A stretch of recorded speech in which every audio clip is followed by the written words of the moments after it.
we need to stress a little more. Proper clipping unit, because this can be a point source of pollution in terms of pesticide movement. Where's the hazard? Where's the danger greatest? It's my opinion it's going to be greatest with post-emerge herbicides. These are the ones in the weed and feed product, which is primarily the homeowner market, where they're going to apply that particular product. It's going to be a blanket application, and that's the lawn care industry. And the recommendation is that you put it on when the foliage is wet and then you let it dry. People are going to go back and follow through and dispose of those clippings or return them. We don't know. But, you know, for a couple weeks after this, if those clippings are not properly recycled and they are put in this type of situation, you may have a potential hazard with point source movement of pesticides. Thatch, contrary to popular belief, I'm not going to spend a great deal of time on thatch today. That's the area I do most of my research. But it's widely known that thatch has very high organic matter content. There's a lot of microbial activity, much higher than the underlying soil. This is some data that we've collected showing you the difference between bent graft and the top 2 centimeters below it, both in terms of biomass and activity expressed as basal respiration. You can see it's significantly higher within the thatch. The presence of those microorganisms within that thatch layer usually will lead to enhanced rates of microbial degradation of a number of pesticides. A good example here, some dicamba data that was published a number of years ago. The thatch half-life is in the green bars. The underlying soil is in the blue bars, a couple different temperatures, a couple different moisture regimes. You can see the superior rate of degradation within the thatch versus the soil. Now the problem I have is that when you go to the turf grass literature, this turns into a blanket statement. Okay? Pesticides that are applied to turf are going to have a more rapid rate of degradation within the thatch than in the underlying soil. Well, you start to compile the literature, it doesn't hold up. If you look at the pesticides that are very, very tightly held by the thatch layer, what you in fact see is that the pesticide degradation in the thatch layer is slower than it is the underlying soil. And this is an agreement, widespread agreement, which is in the agricultural literature as well. Organic matter tightly holds pesticides that have high KOCs. They're shielded from microbial activity. So it's going to take a longer period of time for those pesticides to degrade in fat than the underlying soil. Moving down into the soil layer, again, we just want to talk here about what's occurring within the root zone. Turfgrass root zones are very dense. There's a lot of rooting activity there, very high organic matter levels. This is a slide that I produced from an article that was published by Rich Koyak, who's the Baltimore Ecosystem Study Group, a massive study going on in the city of Baltimore. He's a forester, and I'm starting to work with a number of foresters, and they're pretty excited about what they're finding in turf. One of the things that's showing up repeatedly, is a good example shown in this slide, is here's 4 different situations.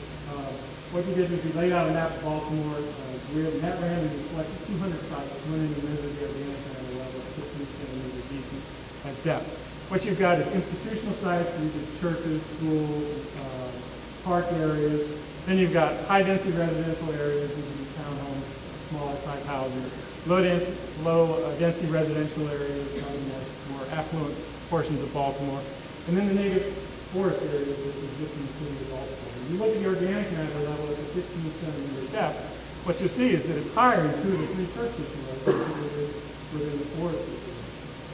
And this is something I think that the foresters are really an eye-opening experience to them. But what it really shows you is that, in terms of organic matter placement, very advantageous in the turfgrass situation, where the microbe activity is going to be located near the soil surface, and the organic matter levels of turfgrass are typically higher than they're going to be in most other land use applications. This is a paper that was published in the Environmental Science and Technology 2003 at California program at Riverside. I found this to be a very interesting study and actually used it as ammunition against the forest. We had kind of tongue-in-cheek presentation of trees versus turf, and we're looking for the positive aspects of each of the different land uses. What they did in this study was they planted Bartlett trees in some plots. They planted a ground cover called Springview and other plots, and then they mulched a third set of plots. And then the 4th plot, they planted tall pepper. And they let that go for 6 years without applying any pesticides.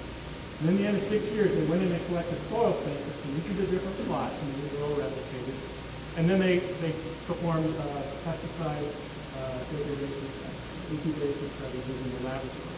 Remember, what I'm showing you here is there's been no previous application of these pesticides. And what you see is that in the case of turfgrass, it's done very well in terms of enhanced or more rapid rates of pesticide breakdown compared to the tree swap.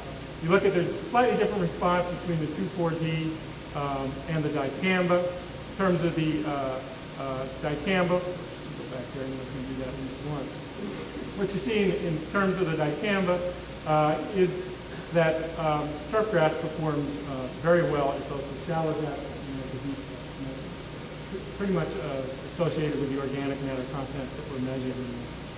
In moving over to 2,4-D, what you'll see is that the ground cover actually performs a little better at 30 centimeters, 10 to 30 centimeters depth than the mulch does, and it's one in this particular case where you see that the relationship was not so closely tied to organic matter.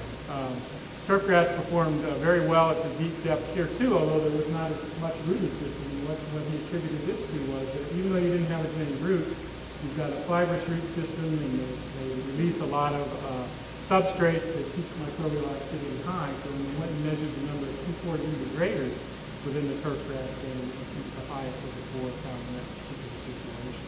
So this is really good data. It's showing, at least in my estimation, that the turf as a land use has very good capability for dissipation of pesticides. Just a couple of questions because somebody threw use in my title. I wanted to get this in here at the last minute. I wasn't preparing. I was going to talk about that. But the use trends in pesticides, two widely used groups of pesticides seen earlier today. The pre-emerge herbicides, these are going to be applied as a blanket application, whether it's to the homeowner, whether it's to the lawn care company. Look at the KOCs, which is mobility, persistence, half-life. And what you see is, this is 30 years ago, 15 years ago, and more recently. Look at the KOCs and the half-life. They really haven't changed. Okay, so in terms of environmental mobility and persistence, there's not a whole lot of difference. It makes sense because these products have got to be designed to stay near the top of the soil surface. They've got to have long residuals in order to do what they were marketed to do. But what is very favorable in terms of environmental is loading. Loading is dropped from 10 pounds of active ingredient all the way down to less than 1 pound of active ingredient. That's something that's been a very favorable trend in the pre-emergent market. If you look at the case of the insecticides, the last 15 years we've moved away from afiniphos and isophos to a new generation of herbicides. And again, what you see if you look here is that there's not a great deal of difference in the KOCs or the half-life. So their ability to move and persist is about the same.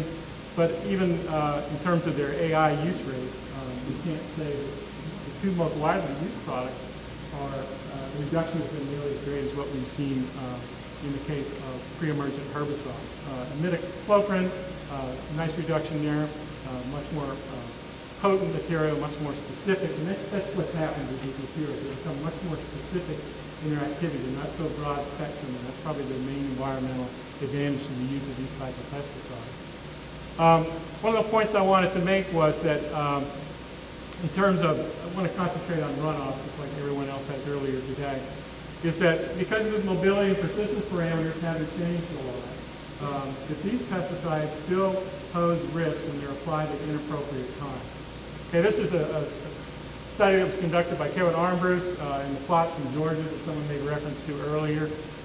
And the way that they're doing their study is they're applying 2 inches 24 hours after they've applied the pesticide, 2 more inches of rain, then they wait a couple more days, apply 1 inch of rain, and then skip several days and apply 1 more inch there.